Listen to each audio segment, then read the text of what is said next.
materials, but on the basis of things we make, inspired by our sense of enterprise, creativity, and innovation. It is the most effective way we can generate jobs and wealth for the masses of our people and join the ranks of the developed, prosperous nations of the world. Through it all, our obligation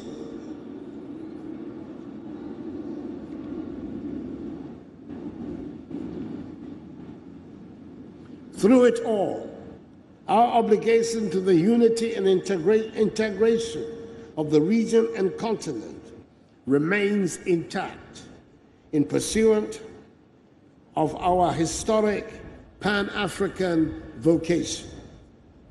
Achieving functioning common regional and continental markets will help consolidate the process of structural transformation of our economy on which we are engaged, and will thus help open up the space for accelerated development.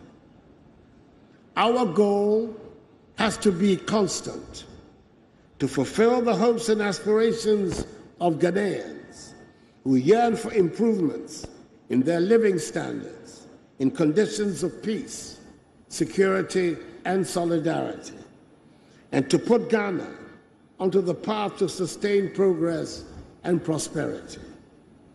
We can hope for a brighter future because we are blessed with enormous wealth and human potential. We commend the erstwhile Provisional National Defense Council, PNDC, the 1991 Consultative Assembly, the Movement for Freedom and Justice, the pro-democracy organizations, civil society and religious bodies, whose collective efforts and agitations led to the birth of the Fourth Republic. But today's celebration, above all, Your Excellencies, esteemed clergy, ladies and gentlemen, is to the great credit of the Ghanaian people, the ordinary men and women who make up the fabric of the Ghanaian nation.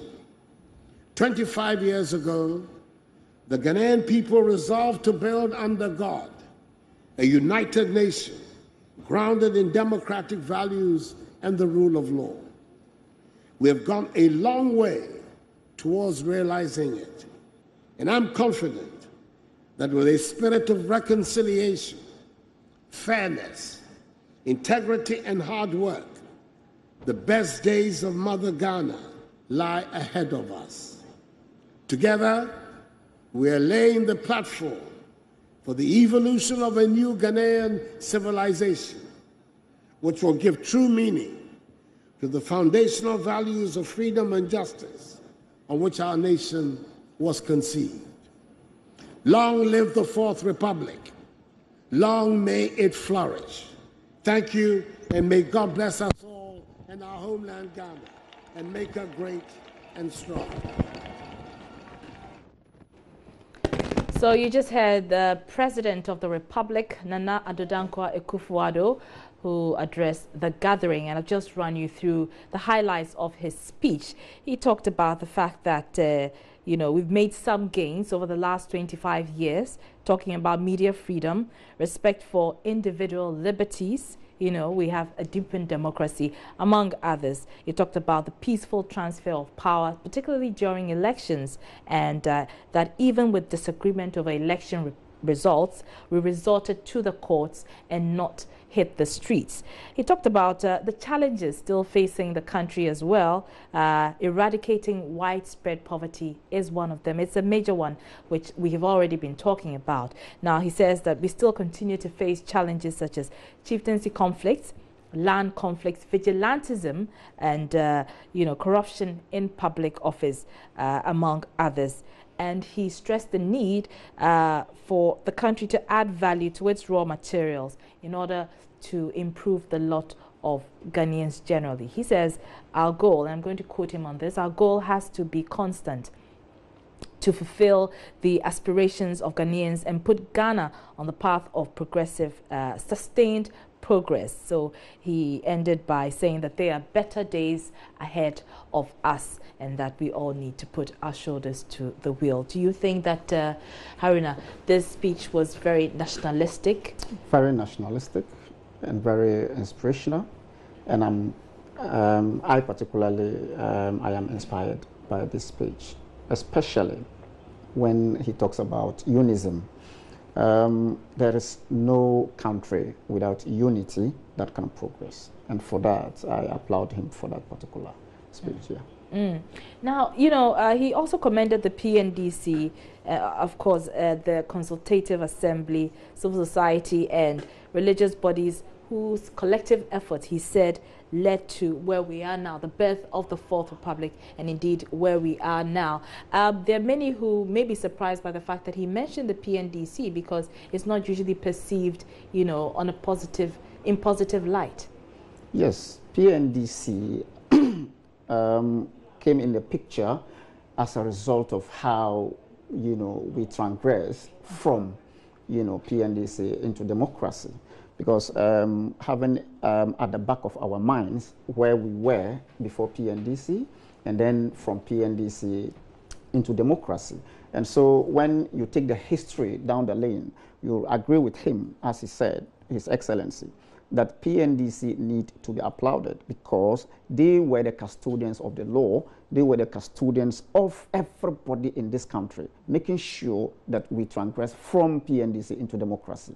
And so if you look at before 1992, how this country was governed, and then as we are as a democratic governance, a democratic country, you would agree absolutely with what he said.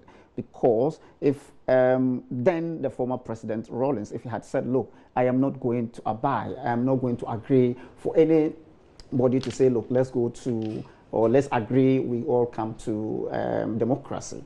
And then as we see in our neighboring countries where we always have issues, and then, you know, as a country, we always discuss about peace in the other countries and how it affects the democratic, the economic activities of this country. And so if former president had said, look, I wasn't going to relinquish power, you know, where as a country, you know, as Ghana, we wouldn't have been here talking about democracy and all that. And so he applauded them for taking us from where we were and then, you know, handing over power, you know, peacefully. So it's a good start, and I am sure that where we are, we would surely move forward and we will surely transgress from his government to PNC government. Yes, sure. Of course, I mean, in talking about the challenges that we are still facing, the president mentioned two things that are on the tips of on the lips of everyone, particularly civil society and, you know, religious bodies, and that is vigilantism as well as corruption in the public sector or public life. How can we address these two cankers, if I may call it that, going forward, so that we see an improvement in these areas in the next 20 or 25 years? Yes, vigilantism, if you want to describe this, sometimes over some time now, this particular word, vigilantism, have been, you know, a particular topic for civil society organizations discussing it and putting out measures for us to get this things, you know, off the hook. It is important that the security, you know, institutions, you know, come up with strategies and how to get these things, you know, off the hook. It is the politicians who, you know, create this particular unforeseen or you know, if you like, uncouth behavior of some of these individuals.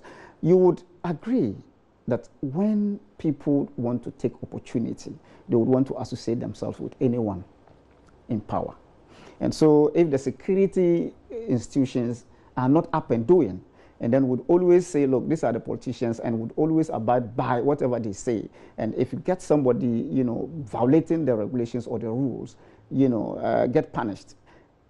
Until we get these things, you know, addressed, let me say, getting them arrested and prosecuting them, putting them behind bars, some of these things will not stop.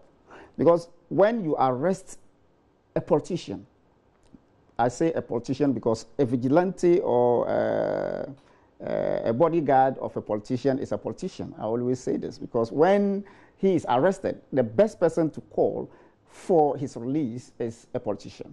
And so some of these things are a national issue, and that must be dealt with once and for all.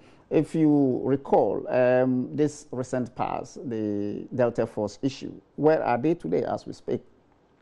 What they did was absolutely nonsense, was uncalled for, which demanded that these people, were reprimanded and even prosecuted. But where are they as we are today? They are freely out there moving. And so it gives room for other people to associate, for other people to get close to some of those, I would say, uncool behavior. But when the security institutions are independent and can handle issues independently,